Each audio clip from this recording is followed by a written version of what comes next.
Shalom, parolier, parolière. Je prie que le Seigneur bénisse ta journée et que sa grâce soit sur toi. Bienvenue à notre dévotion matinale qui aura pour thème « Celui qui n'est pas avec moi ». Matthieu, le chapitre 12, verset 30, qui s'affiche maintenant sur ton écran, déclare en substance « Celui qui n'est pas avec moi est contre moi ». Amen. J'aime particulièrement l'objectivité et le réalisme de Jésus dans ce passage parce que c'est lui qui parle. Son objectivité et son réalisme m'épatent, m'enseignent et m'édifient. Tu sais, c'est cette objectivité et c'est ce réalisme-là qui te manque souvent, à toi qui m'écoutes maintenant. On t'a généralement enseigné que si tu veux aller loin avec le Seigneur, il faut te séparer de l'impudicité. Il faut te séparer de la vie de débauche. Il faut te séparer de certains vices afin de pouvoir mieux voir la gloire de Dieu se manifester dans ta vie. Cet enseignement est vrai. Cet enseignement n'est pas faux. Mais on a aussi oublié de t'enseigner que si tu veux aller loin avec Dieu, si tu veux expérimenter des choses avec le Seigneur, tu dois aussi te séparer de ce manque de réalisme et de ce manque d'objectivité qui gangrène ta vie et qui pollue ta vie.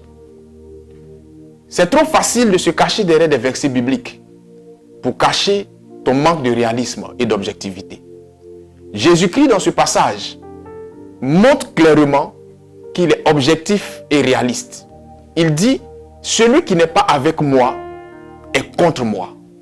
Et ça, aussi Jésus qui il est clair sur cette chose-là. Mais toi, en tant qu'enfant de Dieu, toi, en tant que serviteur de Dieu, tu as tendance à mettre tout le monde dans le même sac au nom d'un verset que tu sors de son contexte dans son interprétation en disant, je dois aimer mon prochain comme moi-même. Je ne suis pas en train de te dire de te venger des autres.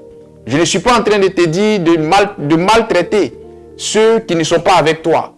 Mais je suis en train de te dire d'avoir l'objectivité et le réalisme nécessaire pour mettre d'un côté ceux qui sont avec toi et pour mettre de l'autre côté ceux qui ne sont pas avec toi. À partir de ce moment, ton attitude vis-à-vis des uns et des autres va varier. Tu auras une manière de te comporter avec ceux qui sont avec toi et qui te l'ont montré clairement. Et tu auras une manière de te comporter avec ceux qui ne sont pas avec toi et qui te l'ont montré clairement. Mais tant que tu manqueras d'objectivité et que tu mettras tout le monde dans le même sac, tu auras une attitude qui sera la même attitude avec tout le monde. Et cela te portera préjudice. Il y a beaucoup de chrétiens qu'on a trahis. Il y a beaucoup de serviteurs de Dieu qu'on a poignardés au sens figuré du terme dans le dos.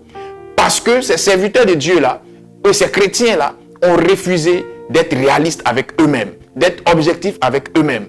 À un moment donné de votre marche, à un moment donné de votre destinée, sur le chemin de la bénédiction, vous devez savoir faire la part entre qui est avec vous et qui n'est pas avec vous.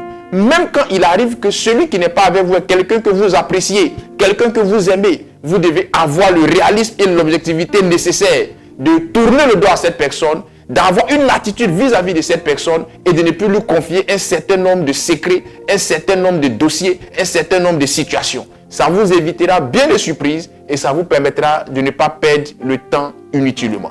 Je prie que le Seigneur vous donne la bonne compréhension des choses et que sa grâce soit sur vous. Dieu est bon en tout temps. Shalom chez vous.